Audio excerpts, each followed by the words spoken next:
Welcome to Partners in Prevention. I'm Jennifer Stein with Prevent Child Abuse Habersham. Monthly, we bring to you important information about helping keep our children safe and preventing them from incidences that could hurt them. This month we're going to be discussing sexting, which is a very delicate topic, but an important one for we as adult caregivers to understand how we can help prevent our children from experiencing something that they would endure the rest of their life, the ramifications. To do this, we've got some wonderful experts here with us.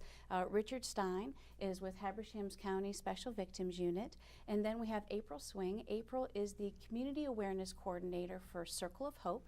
And Circle of Hope is a domestic violence shelter. Mm-hmm. They serve Habersham, White, and Stevens County. Mm-hmm. We're so happy that you can be here today to just help shed some light for our viewers about this topic, because I tell you what, one of the statistics I read is 1 in 5 children will be exposed to sexting at some point in their childhood. So let's share with the viewers, what exactly is sexting? Sexting is any time, whether it be a child, a teenager, sends basically pornographic images of themselves in nature, back and forth, or talking about sexual type acts that they may commit to each other or meeting up. And the age groups range. The youngest case I've had in sexting was an 8-year-old child. And obviously it goes all the way up until the time in which they're an adult. And unfortunately, even as an adults, we're still doing this. Right, right. What, so this could be related to child pornography in a way? Yes.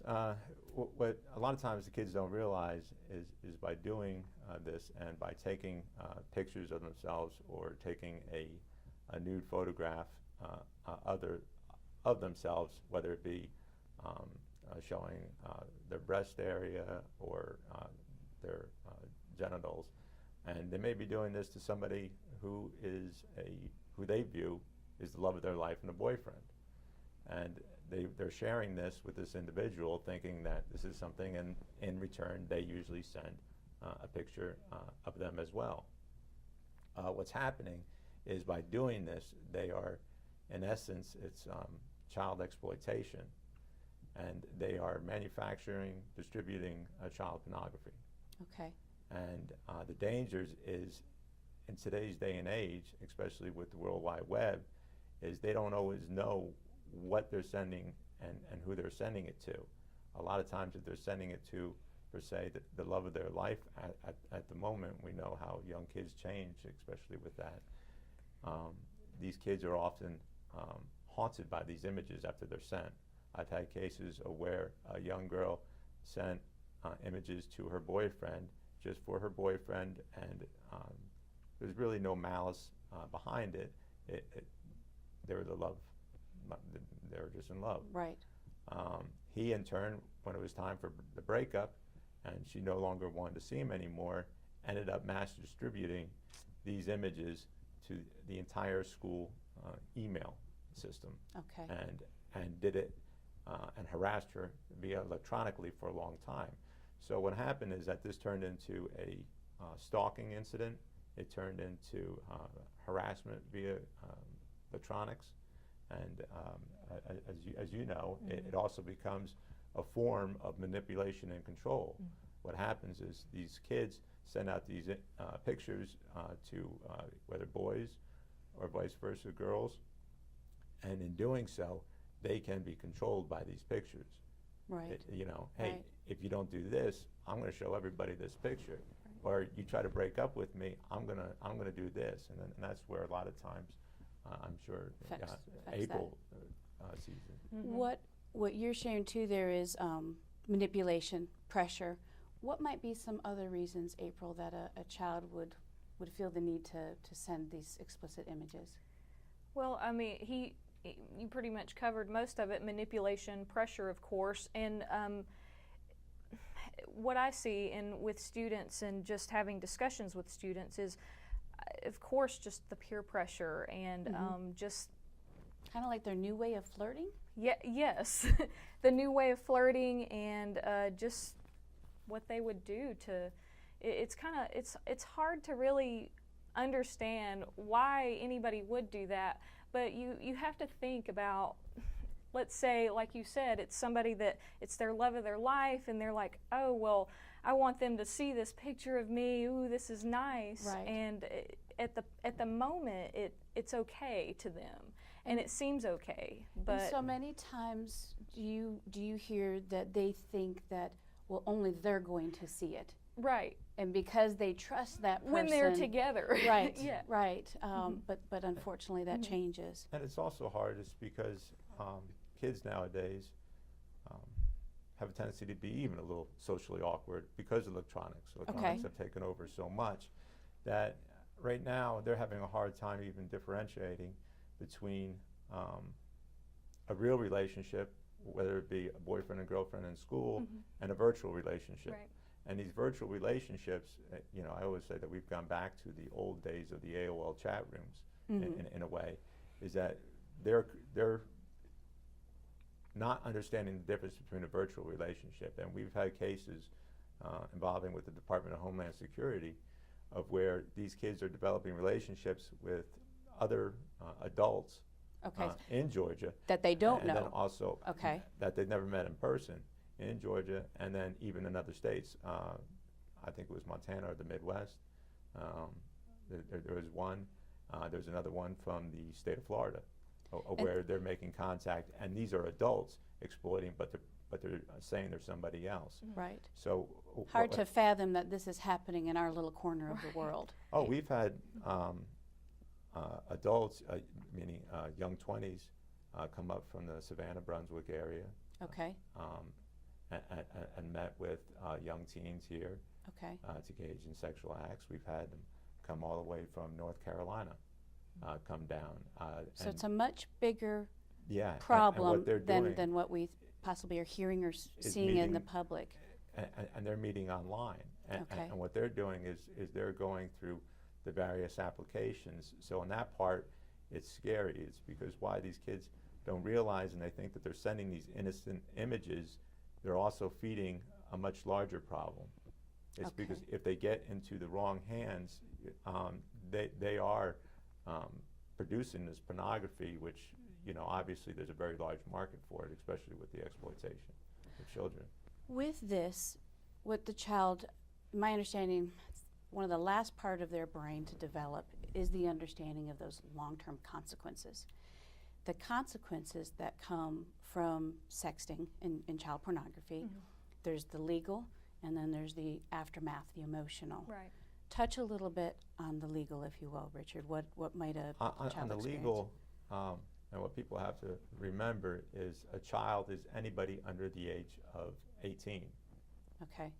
So if you're sending these images and you are 17 years old, that's still distribution of child pornography. You can't be sending any such images. And what happens is that, again, they could be faced with child exploitation. And so, they could be charged, and depending upon the age of the court system, they could be charged in juvenile court, or depending upon the severity of it, they could be tried as an adult in superior court.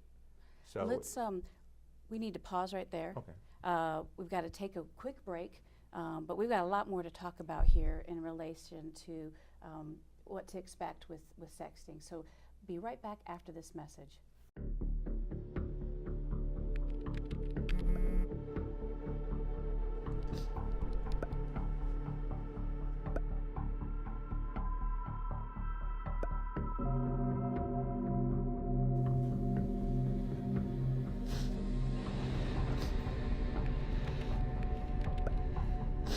Who are you?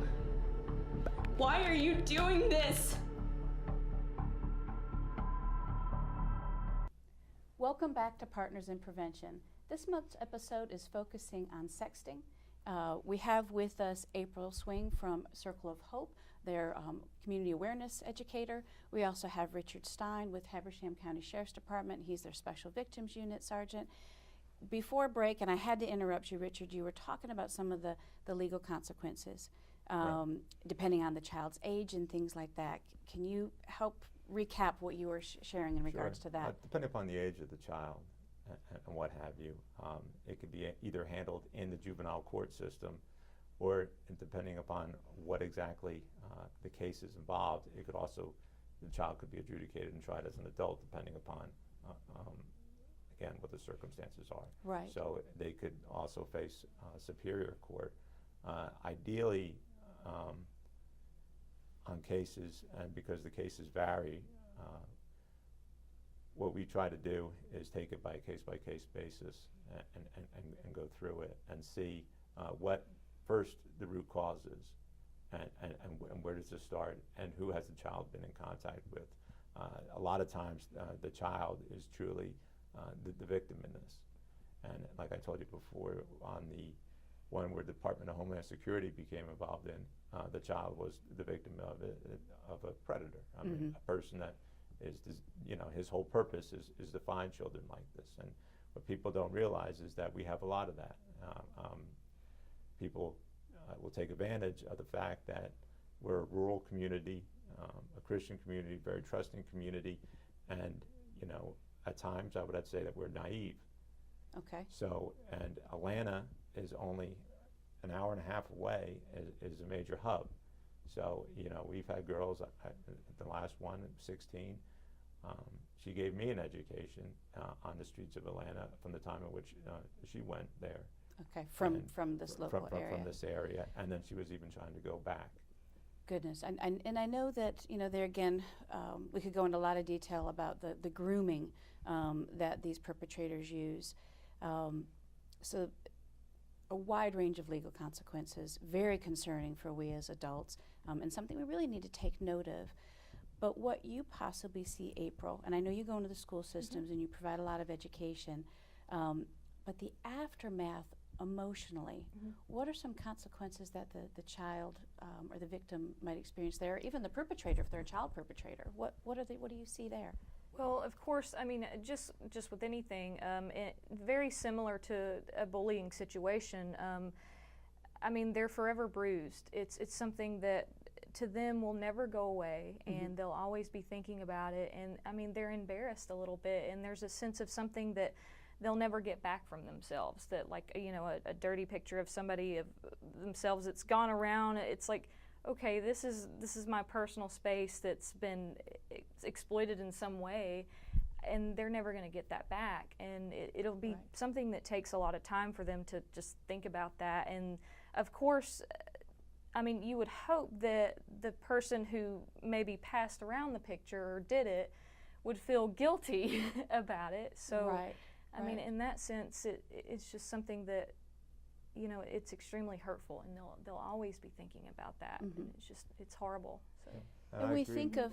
One of the things I was just going to touch on that is, with the last case that we had with the federal government working it, one of the last forms that they have the parents of the child sign is say, if your pictures ever were to arise somewhere down the future again, do you want to be notified? Okay. And I mean, that really doesn't, they think that there's finality at the end of that moment because the case is closed. Because the case is closed. Okay. We got everything, but that's the problem, is that once it's out there and once there's that digital footprint, it's out there. It's there it's forever. irrevocable. And that's scary. So, they sign this piece of paper that they want to be notified, and in the back of their mind, they got to wonder, I mean, am I ever going to see what I sent them, or what have you? And that's difficult. I couldn't imagine. You think of public shaming, and so this is public shaming, but on a world scale. Oh, yeah. And like you said, it's irretrievable. It's something that could come back for the rest of their life to haunt them. With that, what might a parent do if they were to be concerned or they were to discover that their child was either the perpetrator or the victim when it came to sexting? Any certain things that they could immediately do to help the situation? I think immediately what they need to do is, at that point, find out what exactly has been going on. Okay. And depending upon the degree of it, you know, of course, they can contact law enforcement and have them come in and try to get it, especially if the child isn't being bullied or is being pressured or anything else at that point. I mean, at that point, they really want to get some advice, some advice, professional or advice, right. at least report it, document it. Okay. That hey, you know, this is out there, and then let it be investigated to see what exactly and who they're communicating.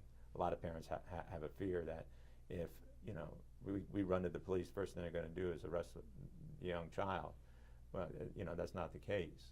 You know, even though that she may be sending images, the question is that it goes into the background and how this all came about and who the images are going to. So like I said before, you know, unfortunately, you know, they're getting into these various chat rooms or these various applications, and they're meeting people that aren't local. So it may not be the little boy down the street. Right. It may be somebody else. And we have no way of knowing this unless we get involved in the investigation. Very good. So calling the professionals, sitting down with the professionals.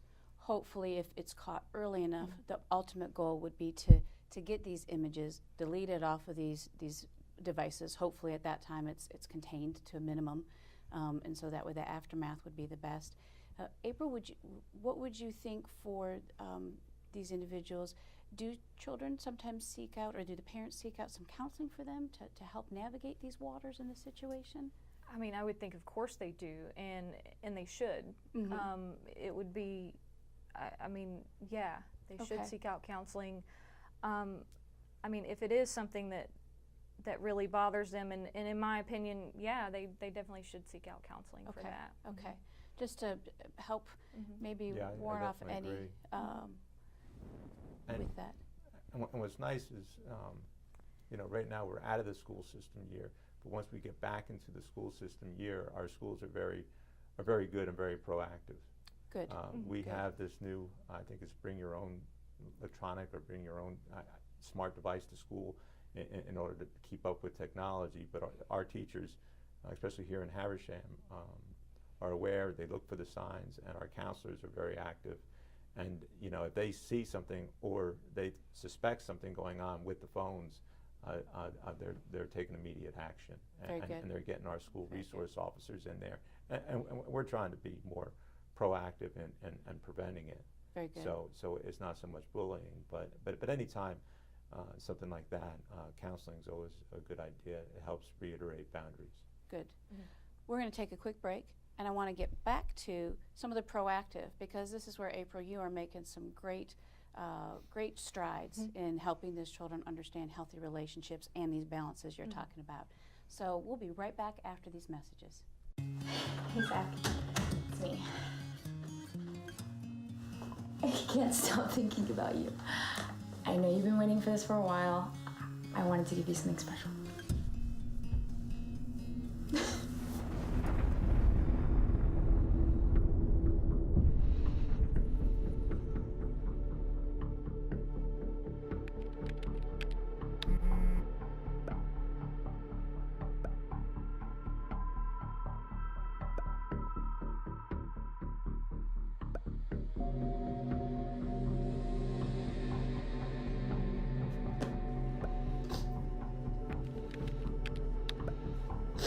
Who are you? Why are you doing this?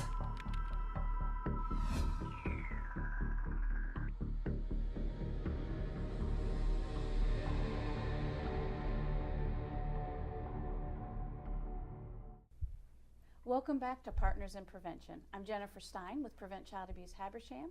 We are here today with April Swing with Circle of Hope, Richard Stein with Habersham County Sheriff's Department.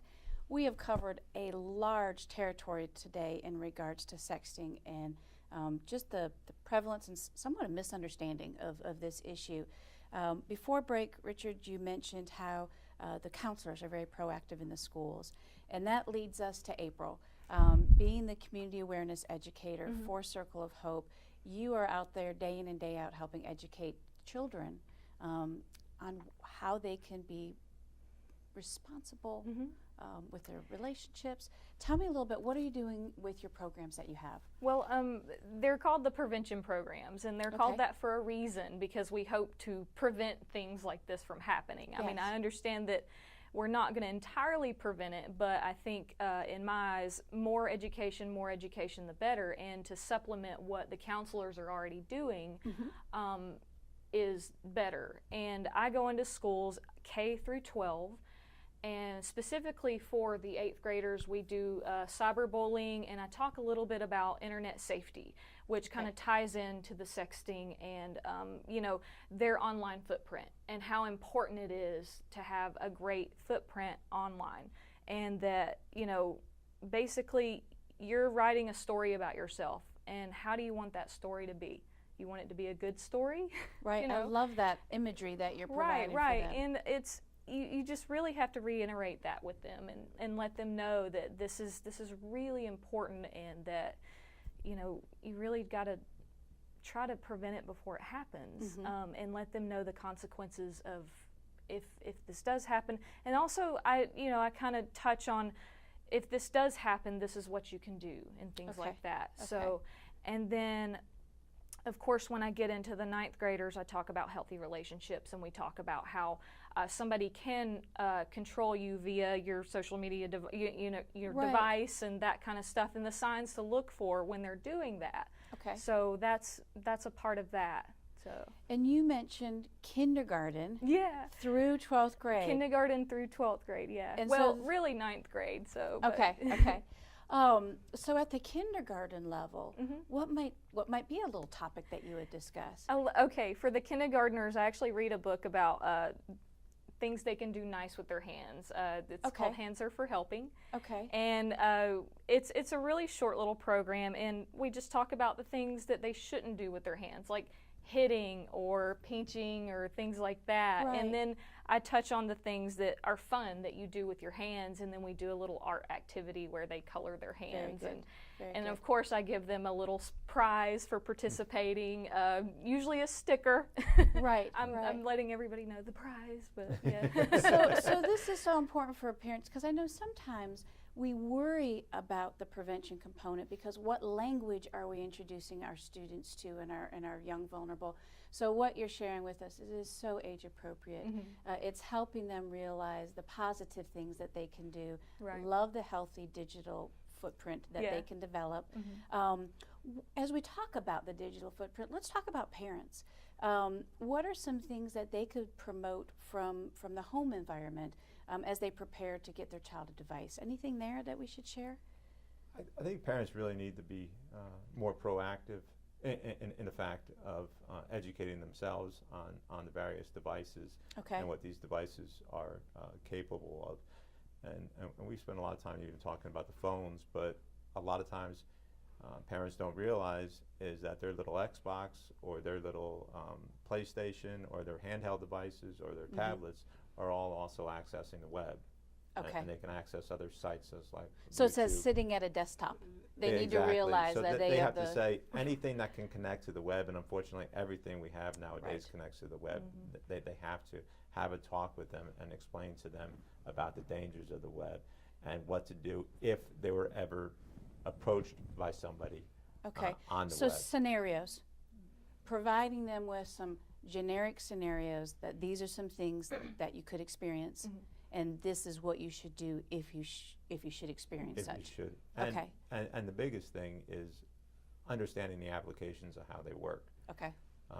And So whether ignorance is not going to help them in that situation. No, You Right. really have to learn the territory. It is definitely not bliss. Okay. So what they need to do is look and see what devices that the child has on the phone, and have an open policy with the phone. Okay. You know, the minute that they go, and whether they get a plan through AT&T, Verizon, Sprint, or if they just go and get A straight talk a straight or something talk, like that. something along those lines, they have to know how it works. And the only way to do it is for them to be able to, what I say is the best thing, is spot check. Okay. So, you know, especially with young teens, or I would say between the ages of 13 all the way up to 16, is not that you want to be in their business, but at any point in time you should be able to, if they have it locked, and I always say it should be locked, but the parent should know the password, Okay. is be able to unlock their phone and go through their phone and see what's on there. Very good. Now there's apps too that I know mirror your child's cell phone. I think there's a website called teensafe.com. That's a monthly subscription. So learning the device, learning the apps that they're downloading, possibly seeking permission, that the child has to seek permission to download the apps. And there again, I think you both have touched on this, this open dialogue of having with your child prior to getting the devices, prior to giving them access to the internet, the conversations that are happening in the schools. And you don't just go to schools, you also go to Girl Scouts, Boy Scouts, Yep. any youth serving Groups, organization. yes. So we have to remember that. And there again, we need to know that technology is not going anywhere. No, it's So- only going to get. It's going to only get coming. worse. And just being on top of that, and just knowing that we as a parent, we need to model this Yeah. behavior. And I think the biggest thing for parents is when it does happen, because a child is going to circumvent, it's only natural, is the biggest thing is to be firm and consistent. Very good. And it's okay to, their privacy at this point in time in their life, you can do it in a way, I think by what you said, by talking to them up front, that this is something that I'm going to be allowed to do. You need to know that this is what's going to be happening in our And they household. circumvent the rules, you either take the device away for a period of time or what have you. Very But good. firm and consistency is about the only way to really do it. But basically, you got to have that talk Right. with them. And Early on. Very early Right, on. right. And continue it. That, and also, like you said, just continuously keeping yourself educated, I think is the most important, one of the most important things as far as Very good. you need to know what, like Instagram just changed the look of their app. You need to Yes. know that. Right. And you need to know what that looks like, and just, Google it and see, and Right. how everything works. It's Yeah. just, you need to be a step above your kid all the time. Yeah. Yeah, exactly. Well, before we finish up, April, if somebody wants to get a hold of you to have you come out and speak to the children that they serve, how can they do so? Well, they can actually, you can go to our website. It's www.gacircleofhope.org. Okay. And there is a flyer on there that you can get information, or you can email me anytime. And my email address is aswing, that's ASWING, at gacircleofhope.org. Wonderful. And what about a phone number for the agency? Phone number, yes. The administrative office, you can reach me at 706-776-3406, and my extension is 1803. Wonderful. I thank you both for being here today. There's so much that we can talk about in regards to this and helping keep our children safe and avoiding this horrific nightmare that could happen to a child. So thank you for being here. Thank you. Thank you. Thank you for joining us. I hope you gained a lot from learning in regards to keeping your child safe out on the web. Man, you a pimp. Yo, Man, you pull a that full player. screen. Look at You that, are boys. a Check that out, player. boys. I had to send this to Mark. Send that out now.